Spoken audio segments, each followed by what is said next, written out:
ටිකයි වීඩියෝස් ටිකයි ඩිලීට් කරපන්. මම දන්නවා මේක තෝ කලේ කියලා. නැත්නම් මම තෝ මෙතනම ඉවරක් කරලා දානවා. මම මොකද කරේ?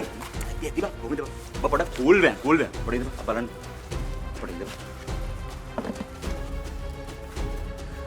ලැජ්ජ නැද්ද ඔය කෙල්ලෙක් කියලාත් මේ වැඩ කරන්න අපි තමසේ ෆෝන් එකේ වීඩියෝ එකක් ගන්නවා තමසේ අනුඩ කරපු දෙයටයි මේ කරපු වරදටයි සමාව ගන්න ඕනේ ඔබ පිළිගනි වැරද්දක් කළා කියලා මම පිළිගන්නේ නැහැ නේ මචං පොඩ්ඩක් ඉඳපන්කෝ මේ සුදියා ඔබ බබාගෙන ලෑස්ට් වෙන්නේ පාරද අපි දන්නවා උඹේ ෆෝන් එකේ ෆොටෝස් ටික ඔක්කොම තියෙනවා කියලා අපේ ඉස්සරහම දැන් ඒ ෆොටෝස් ඩිලීට් කරපන් ගනි ඔප්පු කරන්න බැරුව නෙමෙයි කෙල්ලෙක් ඉඳ ඉවසන්නේ ඩිලීට් කරනවා අපි ඉස්සරහම